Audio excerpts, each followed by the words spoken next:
Good morning, everyone. This is Sunday, June 26, 2016. Our subject is Christian Science. The golden text is Isaiah 61. Arise, shine, for thy light is come, and the glory of the Lord is risen upon thee. So I'll start off with any questions or comments this morning before we go straight into science and health.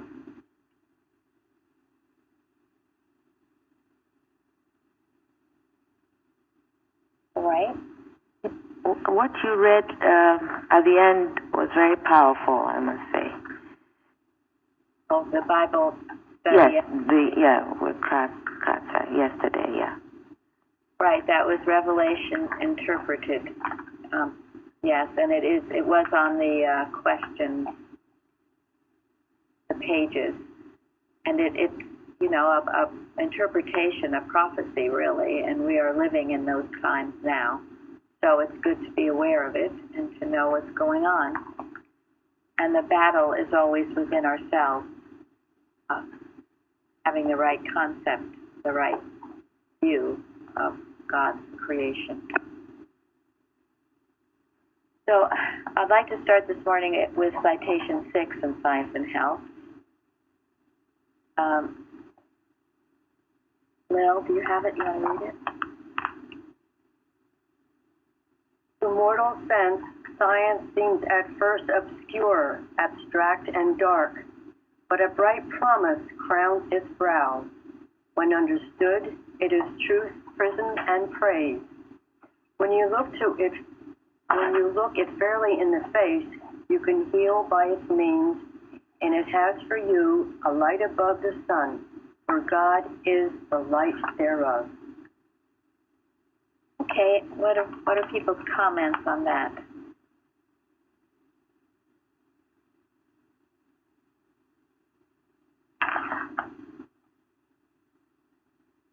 I think sorry. Go ahead, Jeremy.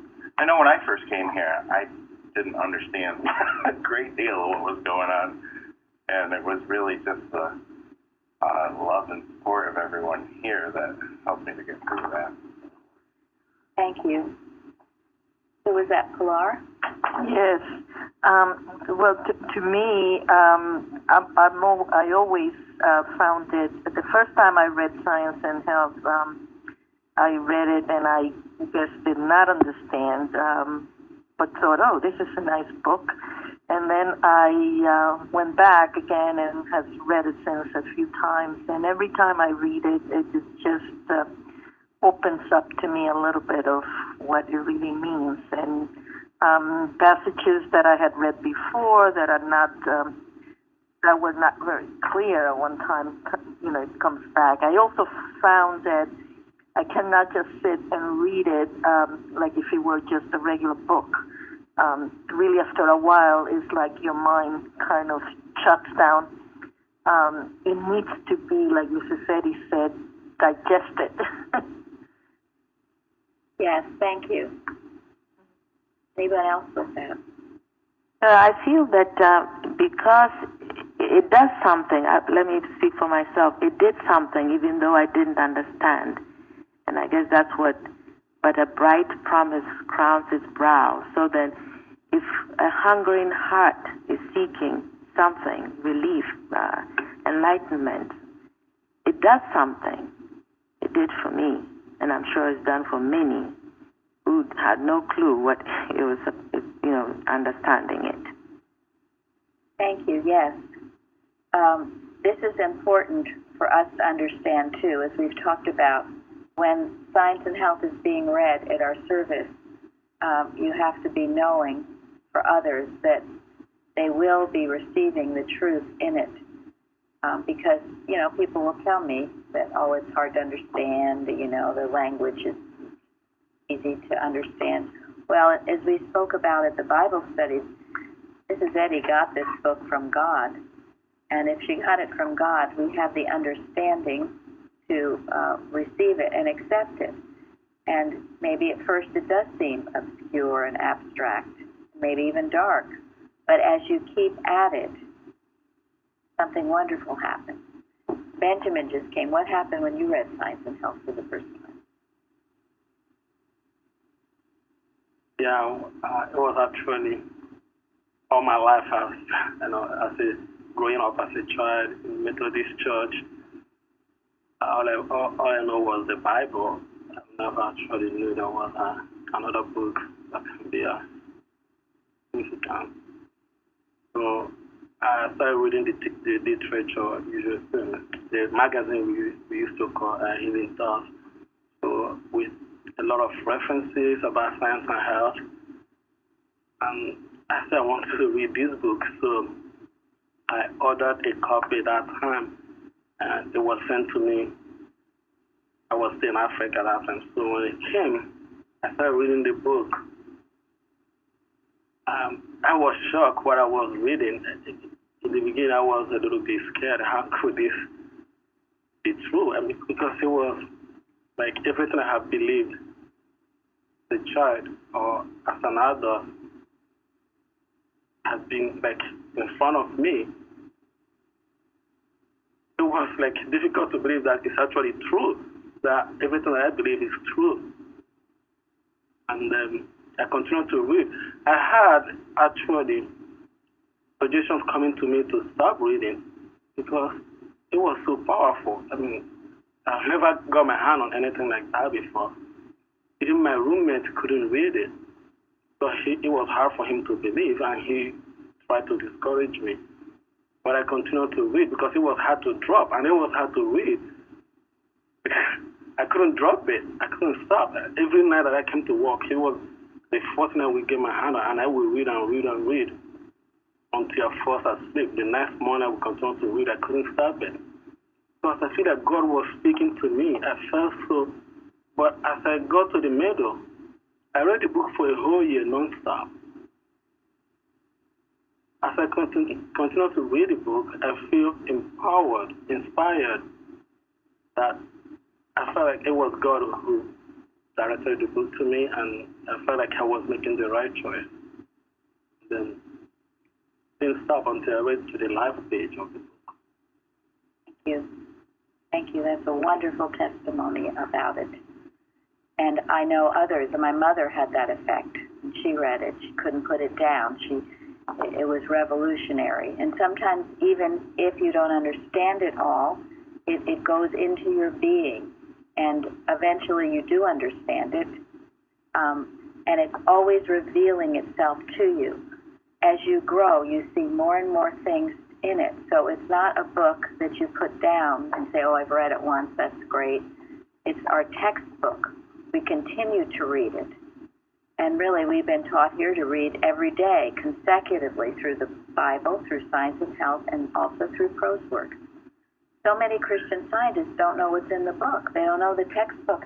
They'll ask me questions. They say they've been lifelong scientists. They've been class taught. And they ask questions, and I know Florence has it too, and the answers are all in the textbook. But obviously, they haven't. They didn't imbibe it. They didn't, no. They didn't eat it up and chew on it.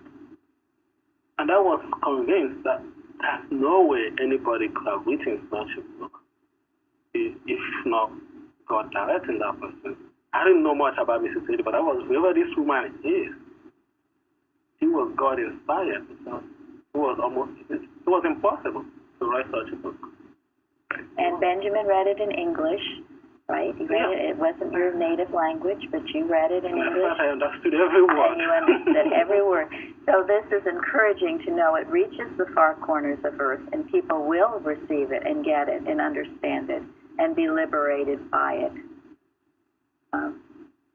It's a wonderful testimony to the textbook. And I'm sure Florence had the same experience, and others of you. So does anyone know what Mrs. Wilcox told someone who came to her and said, what if I'm not experiencing a healing? What should I do?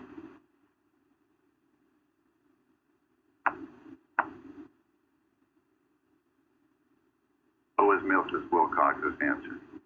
Martha Wilcox. Her answer was, read the book again. or read the textbook. And then they said, well, what if I still don't have my healing? Read it again. What if I still don't have my healing? Read it again.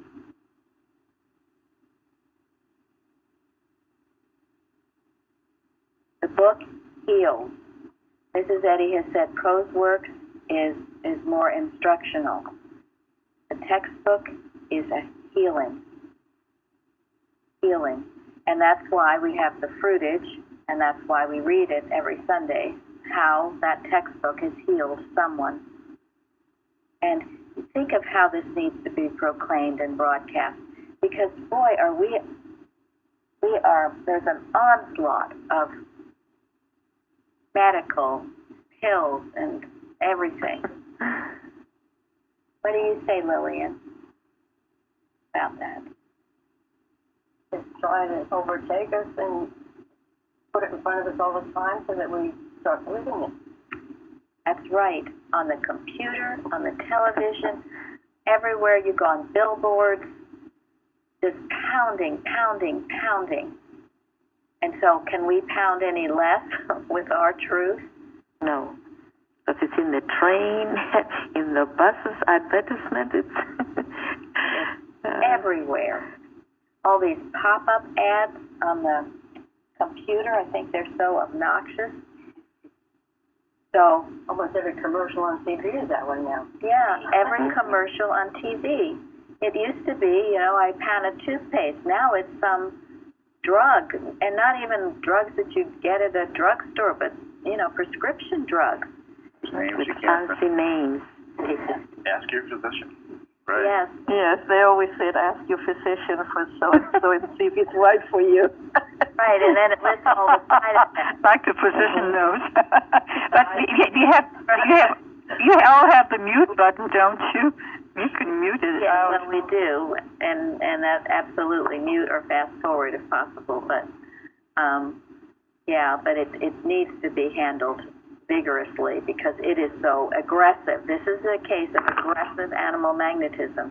I also read I couldn't read the whole thing; it was too long and too much. But it was saying that a lot of these, there's these shootouts or, wherever, schools, other places, many of those people are on drugs, some kind of drug. It's mind-altering.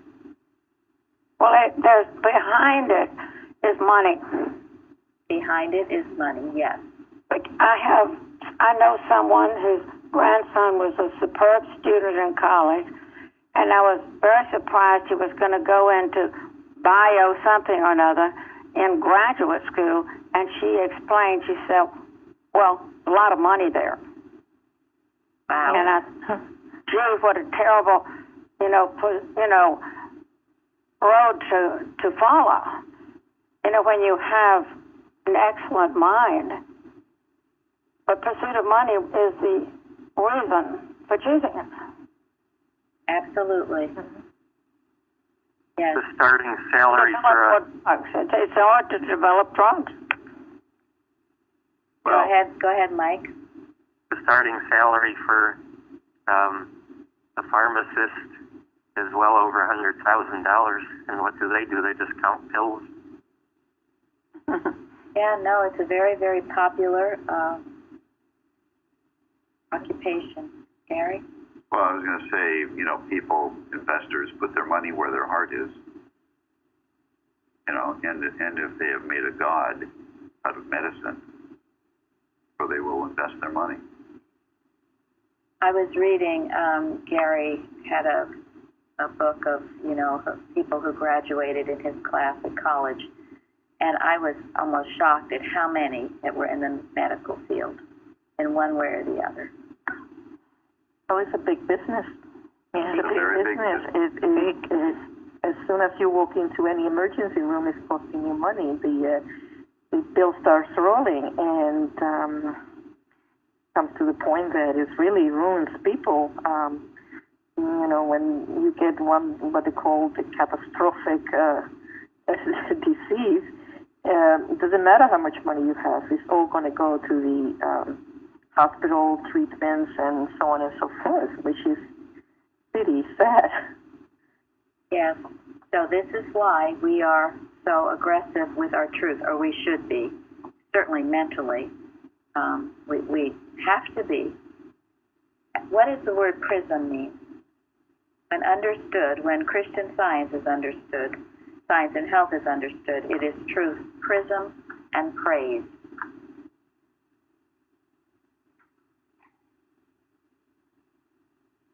Prism takes sunlight and divides it into the individual colors. And I think the reason she's using it is when we take synonyms of God, we're dividing him into his true colors. And it's an easier way of understanding and applying certain colors to certain issues and coming back to the whole of God. Thank you. Lauren? That it all has a similar end. All the different reflections have one end. What is that end? God.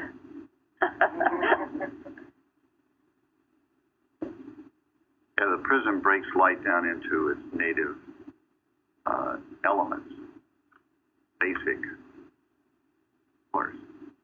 Christian Science shows us the basic building blocks, the basic principles that are true. Now, one of the definitions of prism is to separate and distribute. So you see, it is like a prism, and it's wonderful. You see the light pass through a prism, and then you see all the colors of the rainbow on the wall or wherever it is. All so beautiful, all divided. So here, separated and distributed. That's what science and health does. So it separates so you can understand it more clearly. The word truth isn't just truth. There are many aspects and beautiful aspects of that word and of all the synonyms of God. And they make a beautiful rainbow of colors. What it should be doing for each one of us to enable us to see truth at work every aspect of our life. It should be bringing us all to the spiritual source, our spiritual source. Thank you. Yeah, and see it in every aspect of your life. I was thinking about it. Remember when on Wednesday we are Cape Cod? I was going to say that. Yeah, it was like a sign from God. I've never seen. One Wednesday, most of us in the church were in Cape Cod on a lake, and right before the service, there was this huge rainbow across the lake. Not only one, but two rainbows right before the service. A bow of promise on the cloud. It was just magnificent. And right before that, it had gotten dark and rainy for a little bit. Right. We were all working to know that the equipment and everything would work and everything would be fine. And sure enough, it did. And not only that, but to see that beautiful rainbow.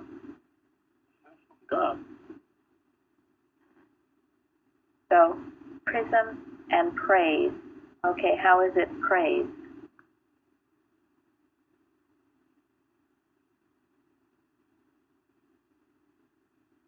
How is science and health, Christian Science, truth, praise? It's everything back to God, all good, and it reveals God. That's praise. It's the best praise. God's message. Yes, the message, what God can do. So no longer you're this miserable sinner that's born into matter and are going to die out of matter, but you are this child, the son or the daughter of the King, each one of us, entitled to only a good inheritance. If we claim it, if we know it, not if we're just in the dream of the Adam dream, asleep. That he says it ascribes all power to God. That's pretty radical. That means that there is no power, anything else other than God. But when we look at all of these supposed things that are supposed to help us, whether they're medical or psychological, whatever, God in it. There's no power in it.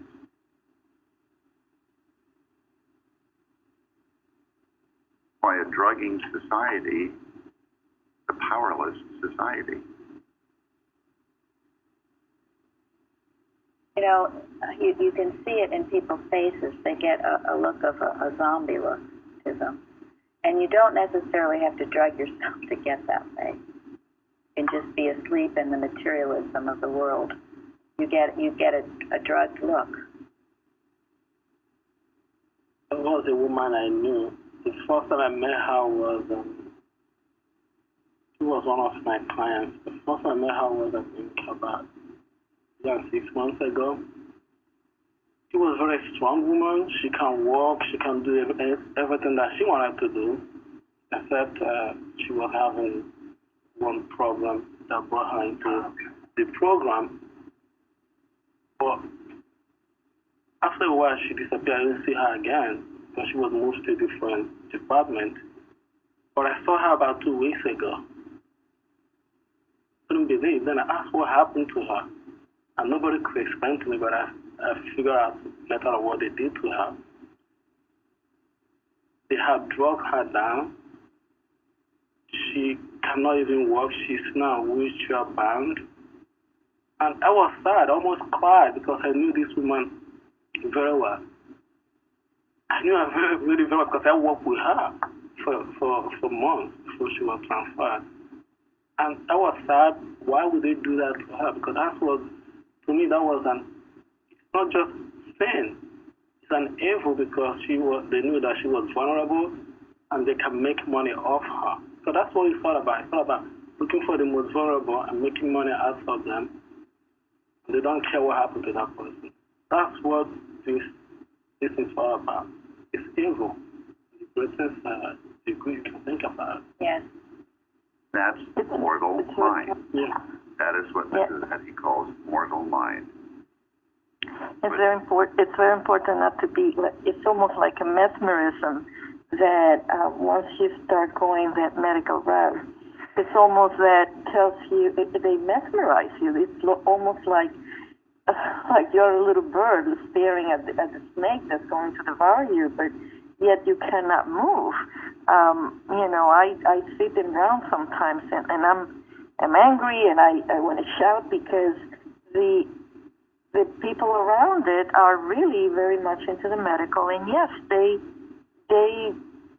dictate, oh, this person, so and so, oh yeah, well, she's going to do this route, and this is going to happen to her, and this is how she's going to develop.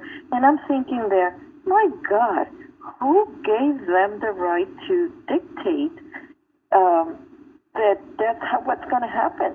Where is God in all this? And it may not happen at all. It may not happen like they say. And many times I had patients that were labeled terminal, and they had gone to hospice and all that, and the person was discharged from hospice because, and I remember when I presented the case, they all look at me like, well, something else must have happened, and it's ridiculous. You sit there, but it is mesmerism. It's really, if you just let it, it will just absolutely take over, and that's why you see the decline in a lot of people. They don't know what else to do. It's fear mongering. They get you afraid. All these ads. I keep getting this ad. Do you know the symptoms of a heart attack or something? No, and I don't want to know. But people that click onto that and start reading all this garbage, no, you've got to say no, and that's true. Just because a doctor or anybody you think is an authority says something, you don't have to buy it. If God doesn't say it, it wasn't said. And I know with Mrs. Evans, she would always say, you go in with authority if you have to go in at all. You go in with authority, you get second opinions, you challenge what they say. You do not sit down there and just roll over and play dead. You fight. But you never take, God is the authority, and that is true. Who gives them all of this authority to say all of this stuff? Most of it is educated guesswork. I just thought of something, placebo. Yeah. Nothing, but they convince people that it's got power. And it's just nothing. That's right. All in the Just thought. belief, what you're believing in. Right, and what Pilar said, you know, that it's being like a mesmerism. Well, it's not like a mesmerism. It is mesmerism, which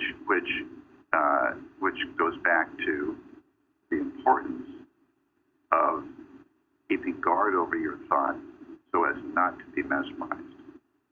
In other words, we have the choice: be mesmerized or not be mesmerized. This system of medical practice is a mesmerism. System of drugging is a mesmerism. And only Christian Science is going to heal it. Nothing else will do. It just is the time that Mrs. Eddy talked about. We've talked about that on our meetings before. The time where this medical thing is so organized that it will seek to make you feel that it's the absolute authority. That's what you have to obey. And again, like you said, Gary, science and health, she said, is the answer to it all. Yes. And this is why Christian Science has been so attacked, so misunderstood, so maligned, because it is the one thing that will stand up to all of this. You know, Christianity and Christians do a tremendous amount of good, but I don't know if any of them, know the unreality of matter and of evil and who challenge the medical world. I mean, maybe there's some that do. I know there's some that do believe in healing as we do. A lot of them are caught up in the medical. That's my understanding. So as much as possible, you stay away from it. Stay away from any drugs, and you keep people that you love away from it as much as you possibly can. If you need to, for any reason, in our church, of course, there's no condemnation. But just as Pilar says, it's a mesmerism, and it will suck you in. So you have to stand guard, and you make sure you are in authority, and you are in charge, and you don't bow down to everything they say. They have made, I've told you about this film that my son showed me about the drug industry and how they make all these diseases. What is that, ADHD or, overactivity? So you have to take a drug. You drug your child at an early age just because they like to run around and play, which is perfectly normal. And then there's the disease that, in winter, you're depressed. So you take a pill for that because, oh my gosh, you don't want to be depressed in winter. And on it goes. There's a pill for everything now. What bothers me is that something that used to be called old age or maybe senility is now recognized supposedly as a disease. It's called Alzheimer's. Right. Mm-hmm. And they have ads for it. A man goes in and puts his keys in the refrigerator, and the wife looks around. And the wife... here we go. He's got Alzheimer's. It is unbelievable. What a mesmerism it is. Well, and that's what I'm talking about, the ads. They put those stupid pictures in your head. So better to laugh at them. That's ridiculous. It is ridiculous. See it for what it is and laugh in its face, because Era does not like to be laughed at. So we're going to go on to the next. Okay, Gary, you read 7. 7.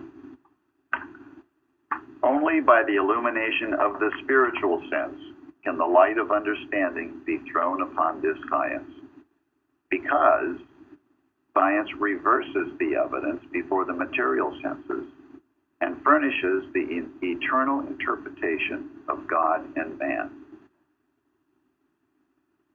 Now, so I wrote on the forum, this is why the importance of developing your spiritual sense, because you will not understand any of the things of God if you don't have it.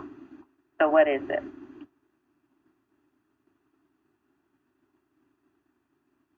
What spiritual sense? Some capacity to understand God. Yes. Capacity to understand, to feel, to hear, know His presence. And how do you have it?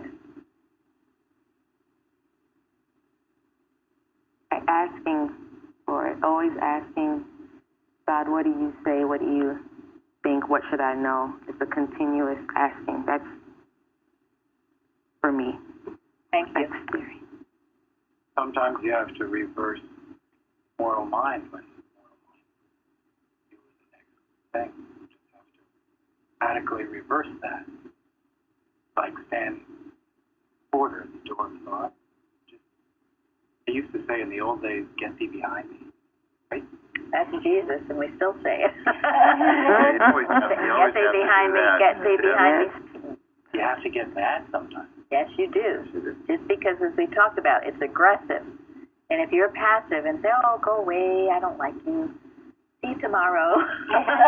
It won't It will come back tomorrow. tomorrow. Right.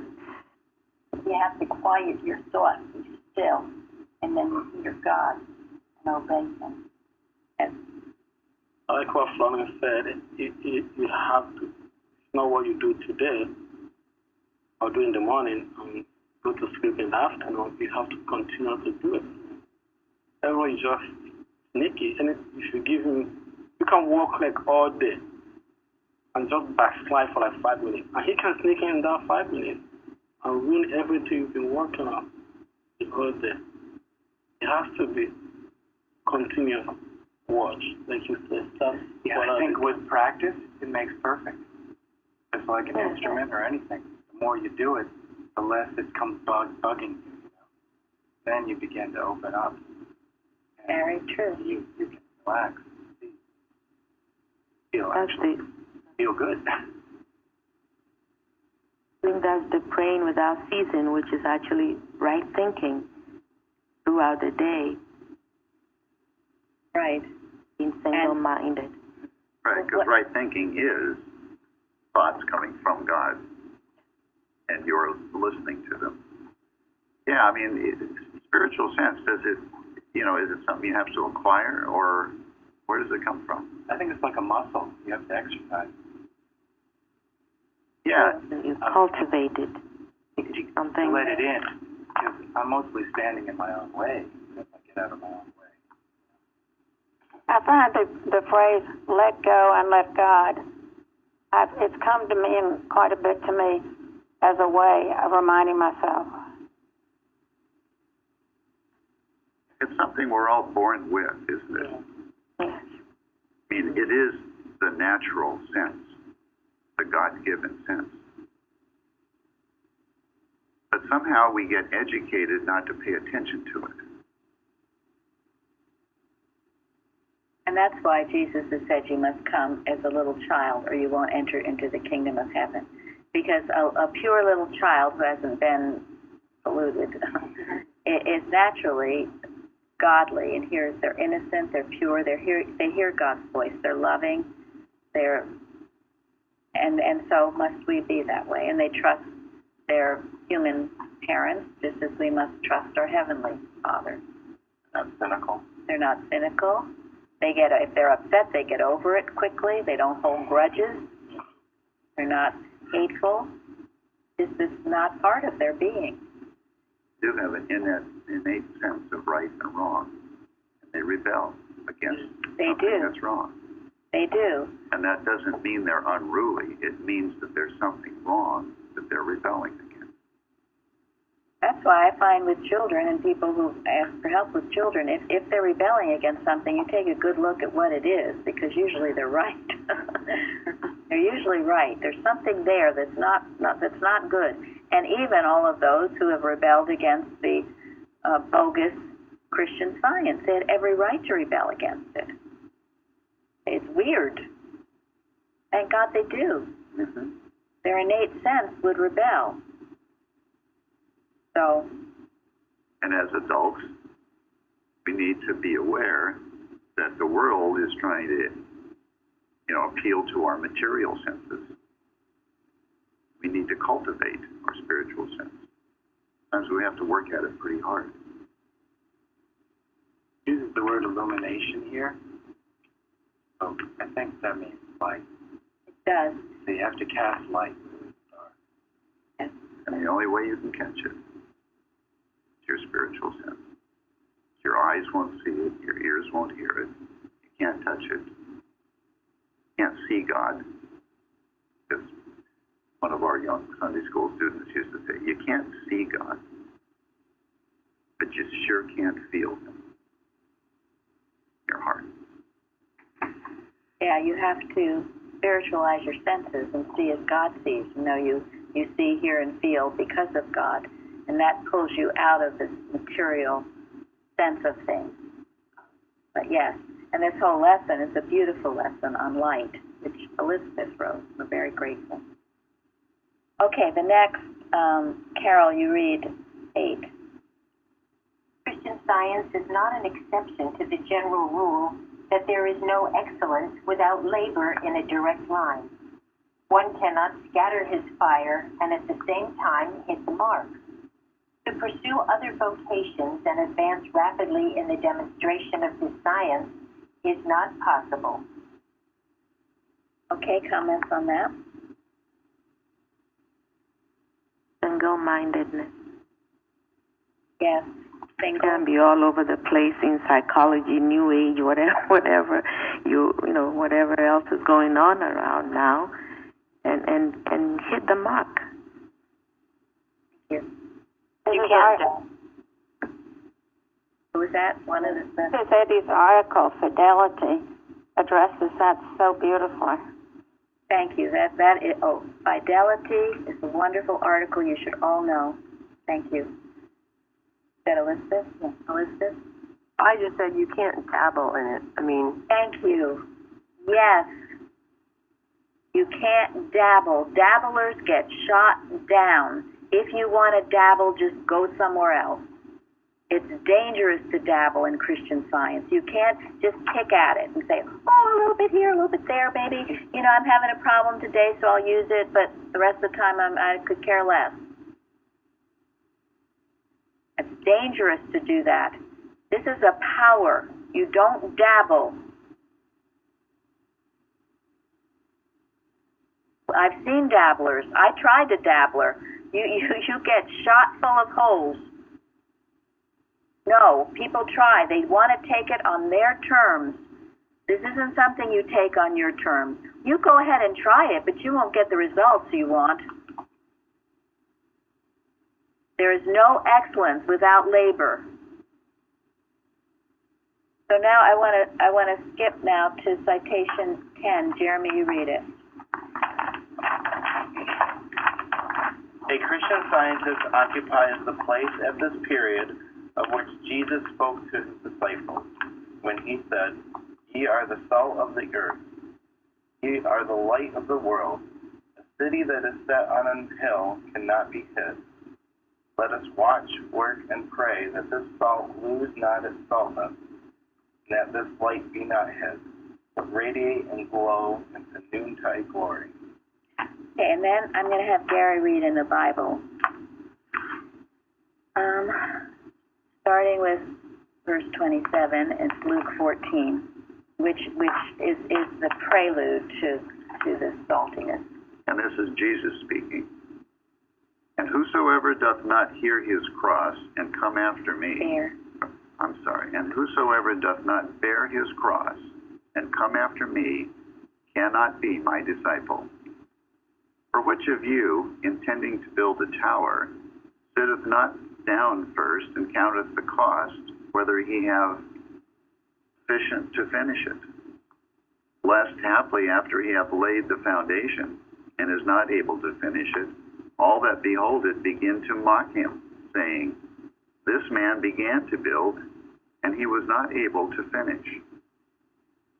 Or what king, going to make war against another king, sitteth down not first, and consulteth, whether he be able with 10,000 to meet him that cometh against him with 20,000? Or else, while the other is yet a great way off, he sendeth an ambassage, and desireth conditions of peace. So likewise, whosoever he be of you that forsaketh not all that he hath, he cannot be my disciple. Salt is good, but if the salt have lost his savor, wherewith shall it be seasoned? It is neither fit for the land, nor yet for the dunghill, but men cast it out. He that hath ears to hear, let him hear. Thank you. What's he saying?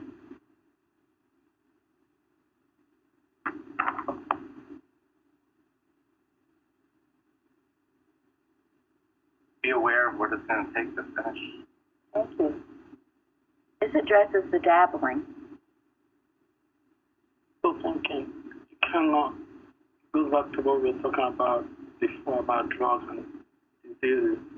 If you're coming to God, you must come to God with your whole heart. You cannot give some, let me go and try and see if it can work.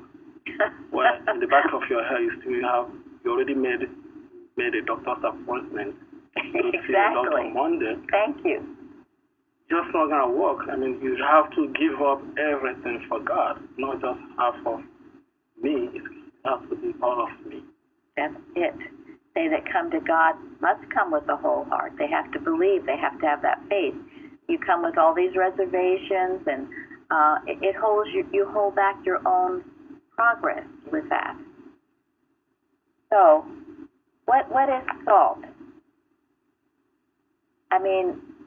A preservative? The preservative. Preservative. Yes, they used salt in those days to preserve food that would otherwise rot. It was extremely important. But they don't have fridge. They don't have refrigerators there. It was extremely important, and just scientifically, it's a very stable material which keeps its properties or retains its properties when stored dry. Now, in that area where Jesus lived at that time, salt sometimes wasn't entirely pure. But what would happen if it got wet? Even know? Well, dissolve. It would dissolve and Mix? Yes. go into the soil and be of no use. It would be useless, and in fact, it was worse than useless. It destroyed the fertility of the land. It was worse than useless. That's why once that happened, he talks about being trodden underfoot. They didn't know what to do with it. Sometimes they would put it in the temples just to keep people from slipping, but they didn't want to put it in any ground because it would kill everything. That's how bad it would get. So, let's apply it to ourselves. If we are followers of Christ, this is one I read in reference to this, we are to preserve the world from putrefaction and destruction. We are also to preserve ourselves from that first, aren't we? So how do you do that? We're salty. Okay, we preserve. What else? Salt gives flavor to things. It makes things taste better if you don't overdo it. It has a lot of good attributes. So we are to be salty. So what does it mean for you to be salty? Be honest. Honest, yeah. Means always to keep awake. Yeah, keep awake. Yes. Faithful to the Christ, to the belief, to what we're learning. Yes. To keep yourself, if the salt needs to be kept dry, we have to keep ourselves pure, dry to some degree. I guess that's not the best word, but Keep your powder dry. yeah. Yeah, think of the qualities that the disciples had to have to faithfully follow Jesus. They gave up their careers, didn't they? Families. Yeah. We're They talking left about everything. Yes, they left everything to follow and why? Jesus. Why? Because they recognized that he had something that is ringing in the deepness of their heart, that it was true. They didn't know what it was, maybe at first, but they saw something that they wanted in Jesus, and that's why they left everything behind. And also, God didn't just choose them. I think they, maybe unknowingly to them, they were like all of us were before we came here. We are searching for the truth. We don't just come here by just walking from the street. God brought all of us here. For the disciples, I think, they have this hunger for righteousness. Because one of them, remember, Jesus told him, I saw you already, very far away, sitting under a fig tree. Jesus didn't just pick him from walking by. He already saw him maybe years or days before that time. Peter was a fisherman. He has a hunger to fish, and he told him that he will make him fisher for men. God choose people who provide themselves, who provide themselves. Yeah, and as we said, they actually it's not so much God choosing as you prepare your thoughts, you become receptive to it and you grow. If you don't do that, then it appears that you're not chosen, but it's not that you're not chosen, it's just that you're not receptive to being chosen, because we're all chosen. God loves all of us equally. So, what were you saying? Oh yeah, let's ask ourselves, do we have this same burning desire, love for the truth? Is that uppermost in your desires? Desire to know the truth better? And then what does Mrs. Eddy say is the true incentive in both healing and teaching? Love for God and man. Thank you. Does each one of us have a love for God and man? Or anything else? Because if I don't, I'm not really a Christian Scientist, and I shouldn't profess to be. So I have that love for the truth, that burning desire for the truth, a love for God and man above anything else. Interesting, it didn't say love for self. No. And that's, sometimes you see that in Christian Science because people, it is love for self, they just want their healing. And they have to get past that. Once they get past that, then their thought is receptive to be healed. And that's a great danger among the many Christian Scientists. They get healed, their careers get fixed, they become financially, secure, healthy, and they disappear. Exactly.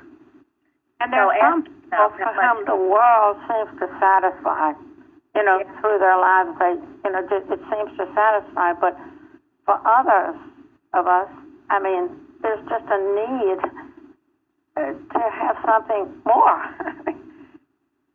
Right, and that is the right state of thought, because that is a state of thought that God can reach, that can be of use to God.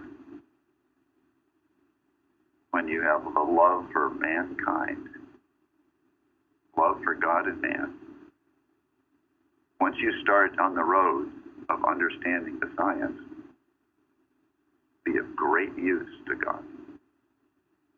And that is the light. And you will find yourself so truly joyful, peaceful, happy, healthy. All of those things that you seek, you will find, but it's only through God. Peter Kidd wrote a song and sang it in church, and it's now on the CD. And that talks about this. And the refrain in the song is, I found God, I found me. That's so true. So you can ask yourself, how much are you willing to give for the pearl of great price? How much of it? Because you will reap what you sow.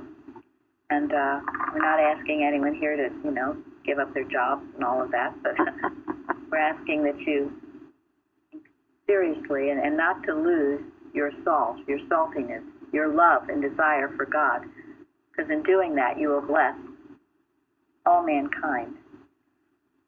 Okay, I'm going to end, the bell is rung. I'm going to end message for 1900 on pages 2 and 3, and then also Selene. Applies to what we've talked about. The song of Christian Science is work, work, work, watch, and pray. The close observer reports 3 types of human nature: the right thinker and worker, the idler, and the intermediate. The right thinker works. He gives little time to society, manners, or matters, and benefits society by his example and usefulness. He takes no time for amusement, ease, frivolity.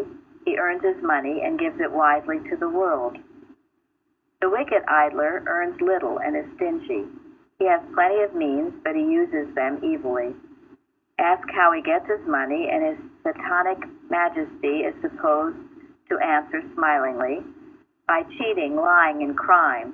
His dupes are his capital, his stock in trade, the wages of sin. Your idlers are my busiest workers. They will leave a lucrative business to work for me. Here we add, the doom of such workers will come, and it will be more sudden, severe, and lasting than their adversary can hope. The intermediate worker works at times. He says, it is my duty to take some time for myself. However, I believe in working when it is convenient. Well, all that is good, but what of the fruits of your labors? And he answers, oh, I'm not so successful as I could wish, but I work hard enough to be so. Now what saith Christian Science? When a man is right, his thoughts are right, active, and they are fruitful. He loses self in love, and cannot hear himself unless he loses the cord. The right thinker and worker does his best and does the thinking for the ages. No hand that feels not his help, no heart his comfort. He improves moments. To him time is money, and he hoards this capital to distribute gain. May the divine light of Christian Science that lighteth every enlightened thought illumine your faith and understanding, exclude all darkness or doubt, and signal the perfect path wherein to walk, the perfect principle whereby to demonstrate the perfect man and the perfect law of God. Mary Baker Eddy. Thank you all. Thank you. Have a wonderful service. Thank you.